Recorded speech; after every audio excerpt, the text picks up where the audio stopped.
Teste VW Virtus Exclusive 250 TSI 2024, o queridinho dos R$150 mil sempre que publicamos testes ou comparativos de modelos na faixa dos R$150 mil, independente do segmento, há uma boa dose de comentários com o mesmo conteúdo. Prefiro o Virtus Exclusive. A versão topo de linha do sedã compacto parece ter convencido bem um público que, nesta faixa de preço, poderia optar por um SUV compacto ou alguma picape intermediária de cabine dupla. Sua receita é realmente interessante. Tem um bom pacote de equipamentos, inclusive com assistentes de condução ausentes no seu irmão, o Polo, em conjunto com um bom espaço interno, porta-malas digno dos 3 volumes e o motor 1.4 turbo com o câmbio automático. No papel é isso, mas a prática justifica toda essa atenção? Na verdade, o Virtus Exclusive é o finado Virtus GTS. Na restilização, trocou a sigla de esportivo nascida no Gol pela versão de luxo do Santana como uma forma de acenar a um público mais conservador que ainda quer o mais completo possível e um visual mais jovial. Para isso, o Virtus Exclusive veste suas rodas de 18 escurecidas, um pequeno spoiler traseiro e lateral, grade colmeia e os detalhes em preto pela carroceria. Sim, é algo similar ao Polo GTS. O Virtus se tornou um modelo separado do Polo com a reestilização.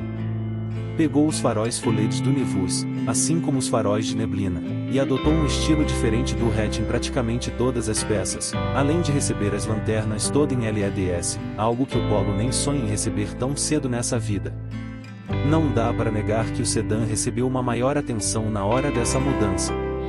Por dentro, o Virtus Exclusive se diferencia pelo acabamento todo em preto no teto e colunas, como o antigo GTS, bancos em couro preto, que mantiverem o encosto de cabeça tradicional no lugar do conjunto integrado, volante com base reta e acabamento em couro, e o acabamento com material emborrachado e costura aparente no painel, enquanto as portas, apenas as dianteiras, ressalto, usam um tecido com a mesma costura.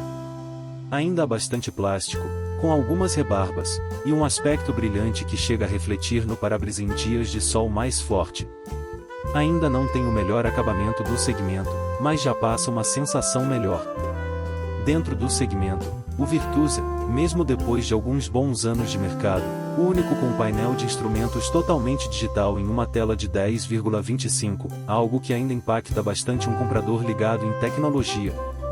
Ao seu lado, a central VW Play de 10,1 com espelhamentos sem fios e aplicativos nativos melhorou muito sua usabilidade desde que nasceu e, ao menos comigo, não travou. Com o Apple CarPlay, responde rápido e não cria dificuldades no dia a dia, só recomendo um cabo se precisar recarregar o smartphone com maior velocidade, já que o carregador por indução não vai muito além de apenas manter a carga. Como o bom Virtus GTS, digo, Exclusive. Eu mesmo fiz o primeiro teste com o Virtus GTS em 2020. Naquele momento, o sedã já estava de olho em um antigo comprador de Jetta que ficará órfão do sedã médio com motor 1.4 turbo e, quase 4 anos depois, não me arrependi de ter o Virtus Exclusive na garagem por alguns dias. Será que é isso mesmo que o pessoal dos comentários quer dizer quando falam sobre ele? Primeiro, o próprio Virtus como modelo é um bom sedã compacto. Muitos concorrentes chegaram desde seu lançamento em 2018, mas mesmo não vendendo como um Onix Plus, por exemplo, ainda mostra uma certa superioridade em construção. A plataforma MQB A0 é simplificada da MQB A1 do Jetta Golf, mas ainda se destaca em como permite todo o conjunto do carro trabalhar. O sedã tem 4.560 mm de comprimento, sendo 2.651 mm de entre-eixos.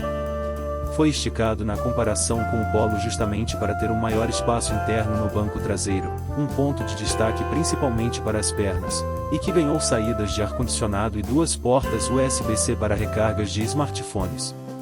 Chega a ser melhor que alguns SUVs compactos e até médios para ocupantes adultos, só se limitando na altura pelo teto mais baixo.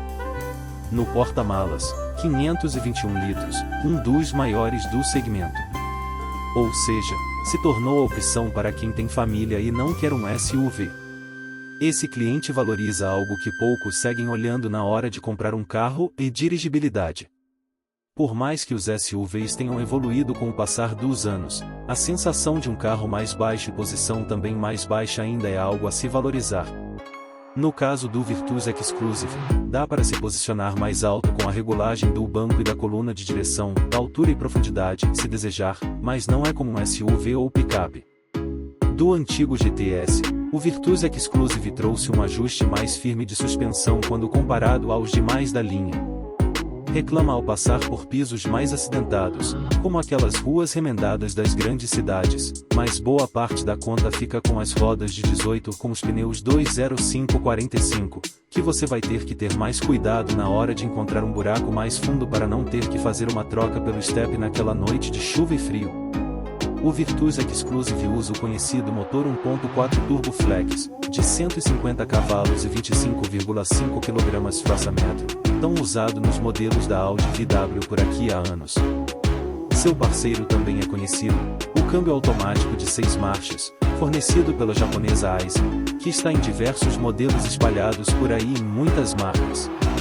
Entre os compactos, é o mais potente, bate no peito se os médios quiserem brigar em números. O Sentra tem 150 cavalos e 20 kgfm no 2.0 aspirado, só perdendo pro Corolla 2.0 com um 69175 CVI e 21,3 kgfm, ou seja, tem um carro muito bom para se dirigir.